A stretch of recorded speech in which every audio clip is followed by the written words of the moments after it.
जय सिया राम। तो कल तक हमने अपने प्यारे कथा रसिक श्री सीता राम जी को श्रवण कराया कि श्री कृष्ण जी और राधा रानी के प्रत्यक्ष दर्शन हो रहे हैं मीराबाई सा को।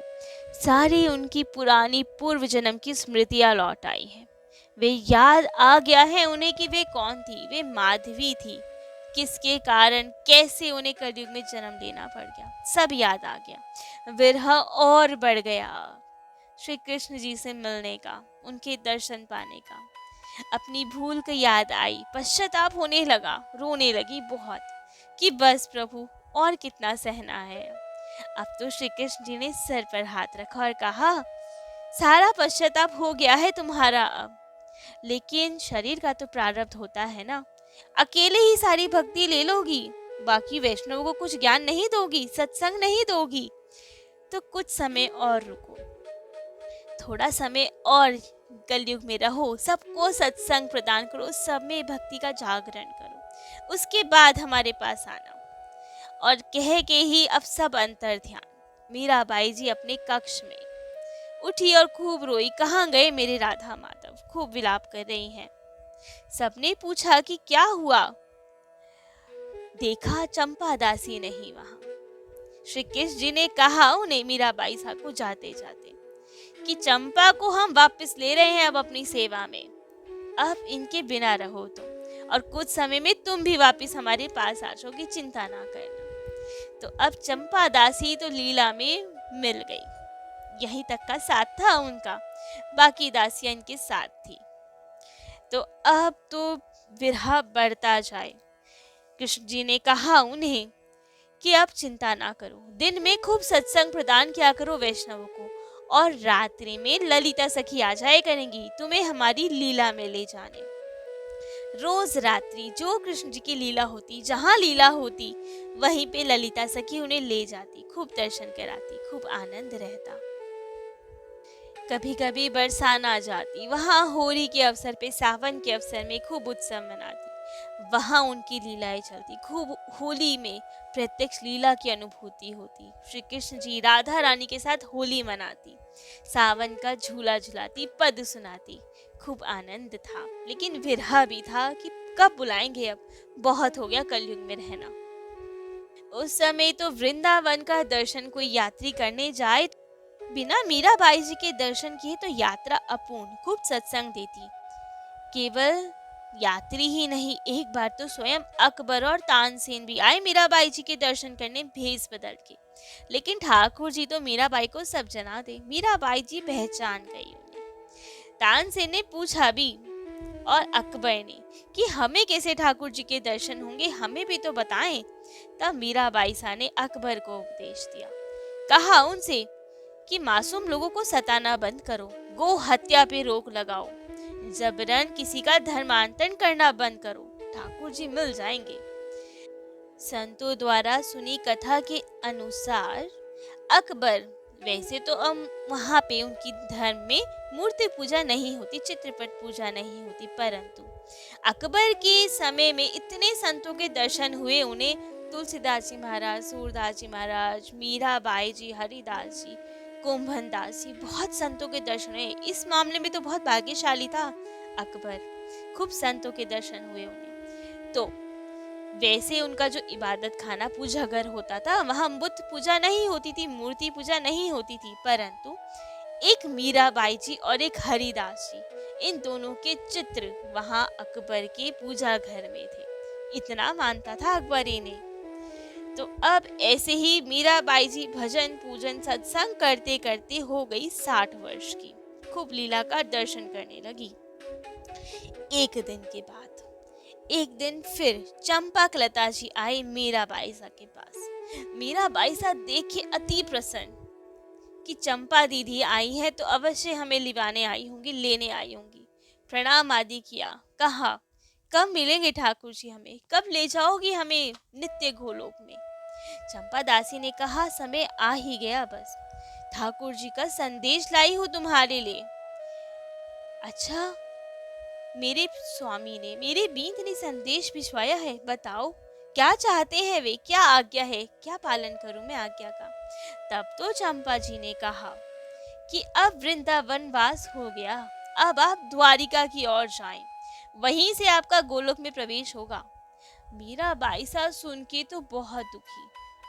कहा, ऐसा क्या अपराध बन गया मुझसे जो वृंदावन वास छूट रहा है? संत लोग, सभी भक्त लोग तो तरसते हैं कि वृंदावन में प्राण छूटे, यहाँ की रज मिले, और हम जो यहाँ हैं, हमारा देहांत कहीं और होगा, हमें रज नहीं मिलेगी वृंदावन की। इतने पापी है क्या हम?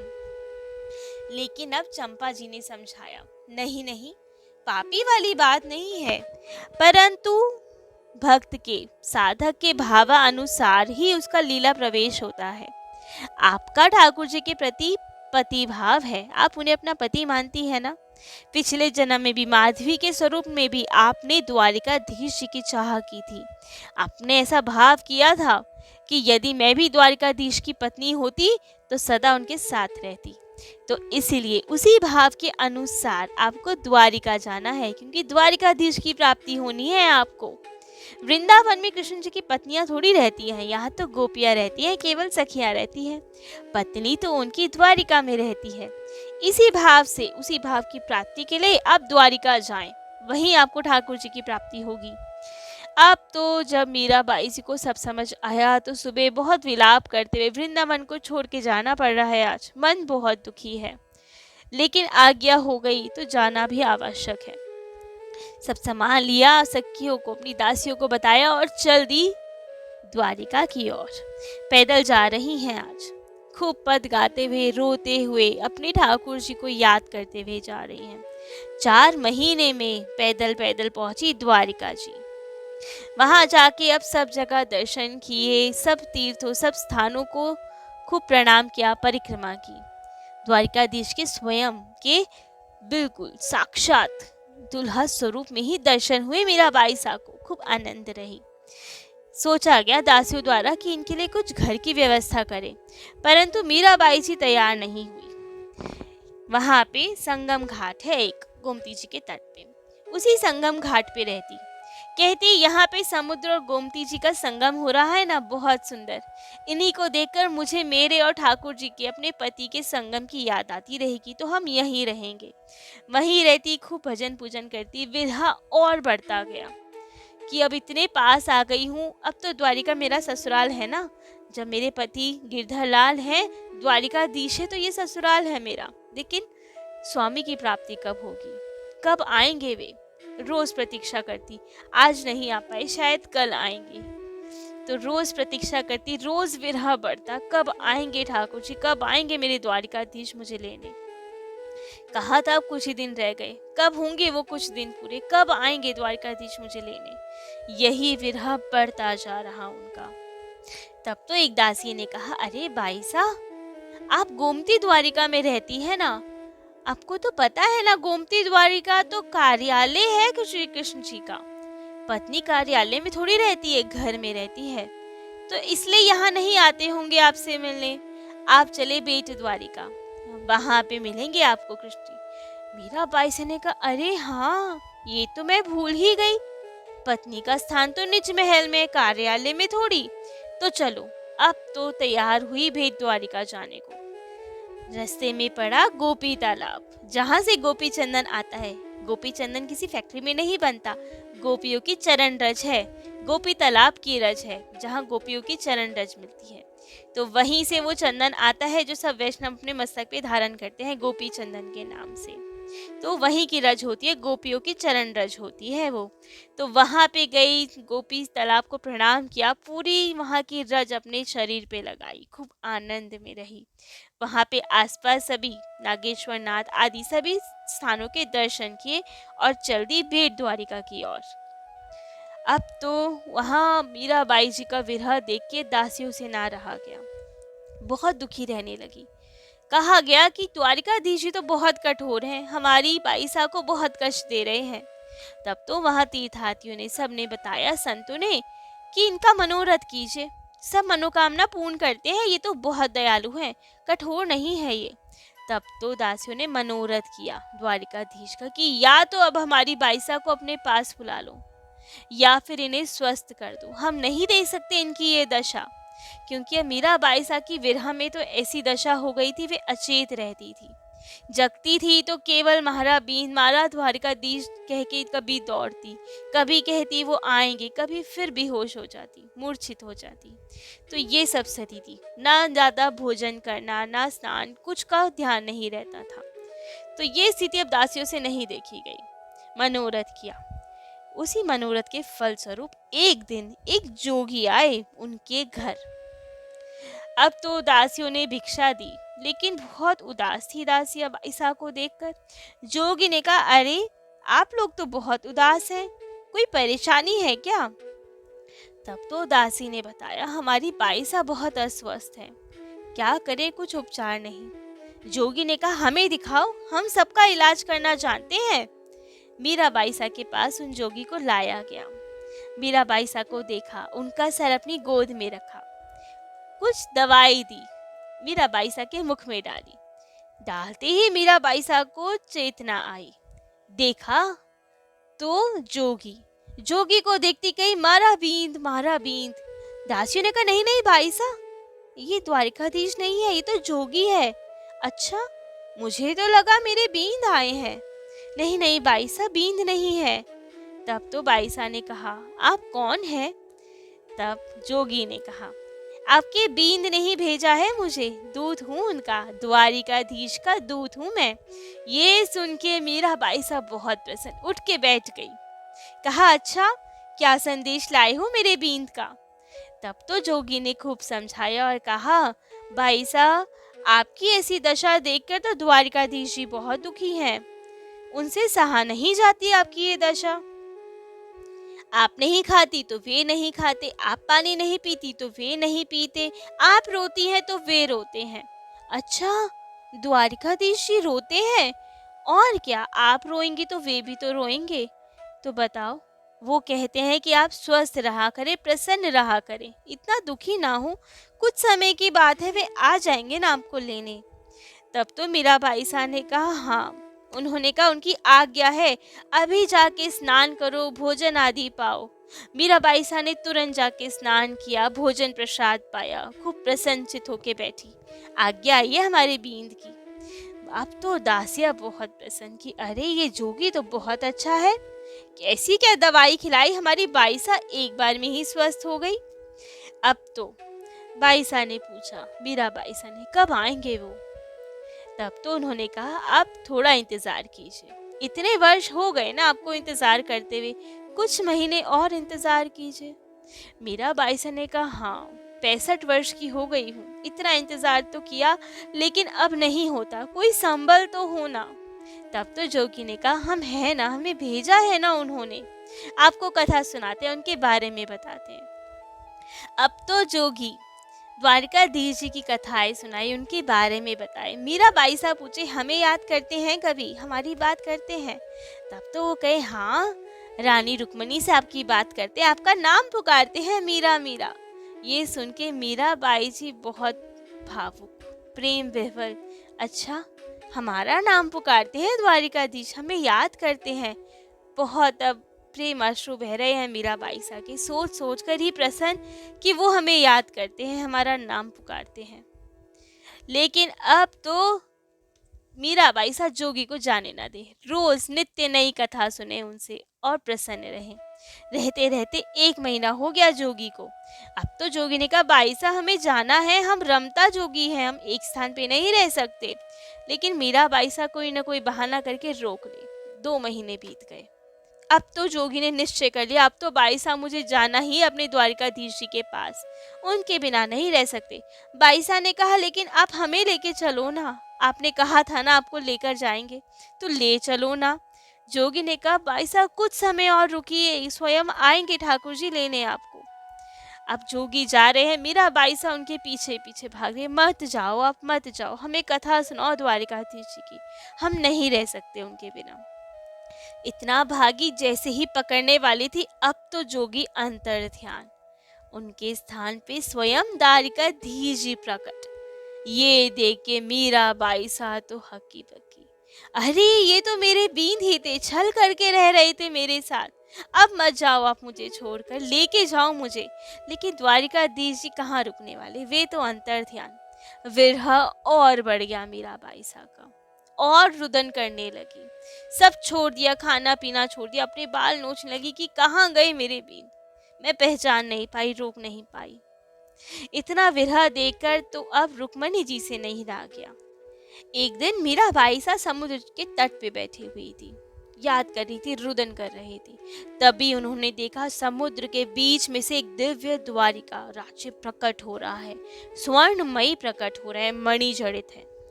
देखा वो द्वारिका नगरी पूरी प्रकट हुई और उसमें से एक बहुत सुंदर दासी आई।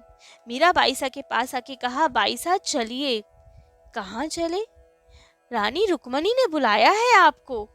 मीरा बाईसा साथ साथ जा रही है। जाके देखा रानी रुक्मणी, सारी रानियां कृष्ण जी की, सत्यभामा जी, जामवंती जी बैठी हैं। सबने मीराबाई जी का स्वागत किया, खूब प्रेम किया। कहा, उनसे इतना क्यों व्याकुल रहती हो आप? थोड़े दिनों की बात है, द्वारिकाधीश जी आ जाएंगे। मीराबाई साहब ने कहा कि हम क्या करें, हमसे नहीं रहा जाता उनके बिना। उन्होंने समझाया कि शरीर का प्रारब्ध तो भोगना पड़ेगा ना, कुछ समय की बात है। आपके लिए तो महल भी तैयार है यहाँ पे। अब हम 16,108 नहीं 109 रानियां हो गई हैं। आप भी तो हमारी बहन है, हमारे साथ की हैं। कंचना दासी को भेजा गया, मीराबाई साहब को महल दिखाया गया उनका।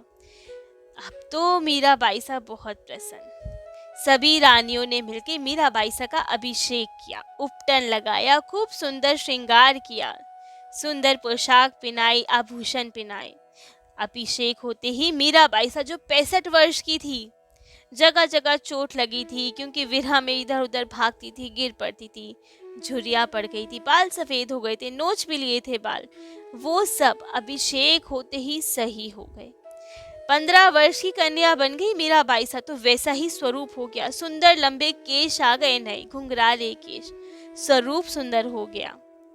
अब तो मीराबाई साहब को उन्होंने विदा किया और कहा, 4-5 दिन रुक जाइए, फिर द्वारिकाधीश स्वयं आएंगे लेने, अब रोइएगा नहीं।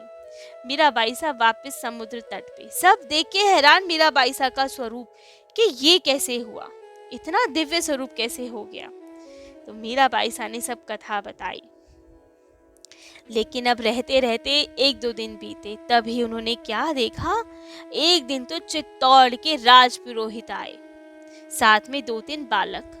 दासी ने जाकर मीराबाई साहब को खबर दी कि चित्तौड़ से राजपुरोहित आए हैं, आपसे भेंट करना चाहते हैं। परंतु मीराबाई साहब को तो कहाँ ही कुछ याद रहे, कौन चित्तौड़, कौन मेड़ता, कौन बालक, हम नहीं जानते किसी को। याद दिलाया गया, अरे बाई साहब का ससुराल चित्तौड़, वहां से पुरोहित आए हैं, भेंट कीजिए चल के। मीराबाई साहब आई, खूब स्वागत किया, परिचय दिया सबने। उनके साथ जो बालक थे उसमें से 2 तो जयमल जी के पुत्र थे और 1 वहां के राणा उदय सिंह के पुत्र, छोटे से महाराणा प्रताप थे। सबने प्रणाम किया। मीराबाई साहब ने सबको आशीर्वाद दिया। राजपुरोहित जी को जलपान कराया, आसन दिया और पूछा कि कैसे आना हुआ। तब तो राजपुरोहित ने कहा कि बाई साहब, पूरे देश की, राज्य की हालत बहुत गंभीर है, सब ओर मुगलों ने कब्जा कर लिया है, बहुत दयनीय स्थिति है, कुपोषण फैल रहा है, सब जगह भूखमरी हो रही है, बहुत दीन अवस्था है। हमने संतों से पूछा तो उन्होंने कहा, किसी भक्ता को दुख दिया, उसके आंसू गिरे हैं आपकी भूमि पे, इसलिए ये सब अभिशाप लगा है।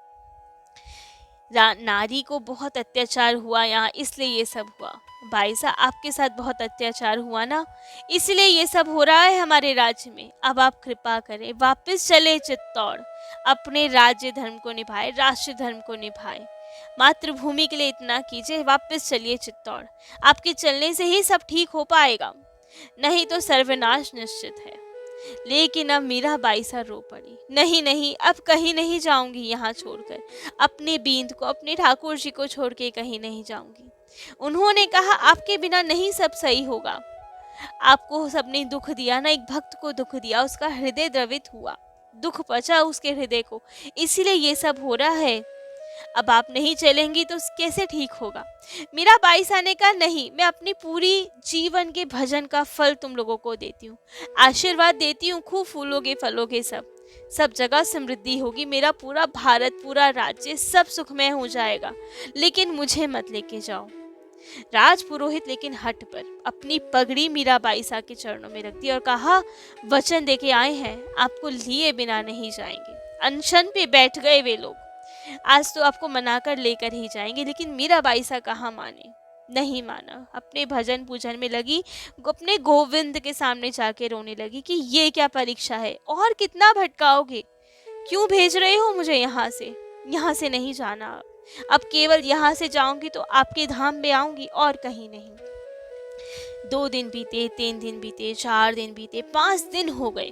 दासियों ने खबर भेजी, मीराबाई सा ये तो नहीं हट रहे, अनशन करके बैठे हैं, ब्राह्मण हत्या का दोष लग जाएगा बाई सा। वो कुछ नहीं ग्रहण कर रहे हैं, सब रो रहे हैं, बालक भी भूखे हैं। मीराबाई साहब बहुत दुखी कि कैसे अब बचाऊं, क्या करूं, कैसे बचूं, नहीं जाना मुझे। बाहर आई, राजपुरोहित ने कहा, बाई साहब मान गई, आप चलने के लिए आई है ना? हाँ हाँ चलूंगी आपके साथ, लेकिन एक बार जाकर द्वारिकाधीश जी से आज्ञा तो मांगा हूं ना। हाँ हाँ बाई साहब चलो।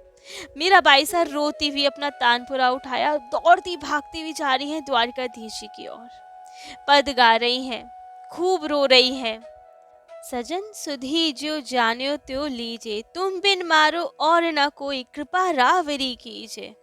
दीन नहीं भूख नैन नहीं निद्रा, यो तन पल पल छीजे। मीरा के प्रभु गिरधर नागर, मिल बिछरन नहीं कीजे। खूब रोइए कि बार बार ये मिलना बिछुड़ना मत कीजिए, अब नहीं रह सकती आप। भागती हुई जा रही है द्वारिकाधीश जी के मंदिर में, गर्भगृह की ओर दौड़ रही हैं। वहां पुजारी जी, सखिया सब रोक रही है कि बाई साहब क्या कर रही हैं, रुक जाइए, लग जाएगी, गिर जाएंगे आप। लेकिन आज बाई साहब नहीं रुक रही हैं, आंखों में अश्रुधार है, गर्भगृह की ओर दौड़ती हुई जा रही है, अपनी बाहें अपने हाथ फैलाते हुए भागती जा रही है। और सामने द्वारिकाधीश जी के दर्शन हो रहे हैं। वे भी आज अपने हाथ फैलाए मीराबाई सा को स्वीकार करने को तैयार है, हृदय से लगाने को तैयार है। मीराबाई सा भागती रही द्वारिकाधीश जी की ओर, और द्वारिकाधीश जी ने भी दोनों हाथ पसार के मीराबाई सा को अपने हृदय से लगा लिया। देखते ही देखते मीराबाई सा द्वारिकाधीश में ही लीन हो गई, सदेह द्वारिकाधीश जी में लीन हो गई मीराबाई सा। पुजारी जी दौड़ रहे हैं कि गर्भगृह की ओर नहीं जा सकती, लेकिन जितना भी दौड़े मीराबाई सा उसमें समाती जा रही है। जोर से दौड़ने पे केवल हाथ में मीराबाई सा का एक चुनरी का छोर आया, जो उन्होंने पकड़ लिया। मीराबाई सा तो लेकिन जा चुकी थी, गिरधरलाल में अपनी द्वारिकाधीश में लीन हो चुकी थी। चहु और रुदन छा गया। सब दासियां देख के रोने लगी कि बाई सा कहाँ चली गई। सब दासियों ने अपना शरीर वहीं उसी मंदिर में उसी समय त्याग दिया। पुजारी जी देख के अचंभे में, पीछे पीछे रात पुरोहित जी दौड़े हुए आए कि बाई सा कहाँ है, चित्तौड़ ले जाना है। तब पुजारी जी ने बताया, बाई सा तो द्वारिकाधीश में ही लीन हो गई। लेकिन उन्हें विश्वास नहीं हुआ, सोचा कि इन्होंने छुपा दिया होगा जरूर, उन्हें नहीं चाहते होंगे चित्तौड़ जाए। सब जगह तलाशी ली गई, गर्भगृह टटोला गया, बाई सा कहीं नहीं मिली। केवल द्वारिकाधीश जी के मुखारविंद से एक उनका चुनरी का छोर दिखा। पता चला कि ये तो द्वारिकाधीश में ही लीन हो गई। तो ऐसी अद्भुत कथा थी मीराबाई सा की, कृष्ण प्रेम की, अद्भुत अलौकिक प्रेम की, जो पूरे समाज को प्रेम का उदाहरण देने के लिए ही प्रस्तुत हुई थी। और जाते जाते भी सबके नैनों में अश्रु देकर स्वयं द्वारिकाधीश में सदैह लीन हो गई। कहाँ ऐसे उदाहरण मिलते हैं कि कोई सदैह ही ठाकुर जी में लीन हो जाए, देह समेत। देह नहीं मिला उनका, ठाकुर जी में ही लीन हो गया वो देह भी। तो ऐसे मीराबाई जी के चरणों में कोटि कोटि नमन। मीराबाई सा जैसे उनके हृदय में इतना प्रेम है ठाकुर जी के प्रति, हम सबके हृदय में भी अपार प्रेम प्रदान करे ठाकुर जी के श्री चरणों में। खूब भक्ति बढ़े सबकी। तो आज मीराबाई सा का चरित्र यहीं विश्राम। कल से किसी अन्य दिव्य भक्ति कथा अपने कथा रसिक श्री सीताराम जी को श्रवण कराएंगे। आज के लिए इतना ही। जय जय श्री सीताराम।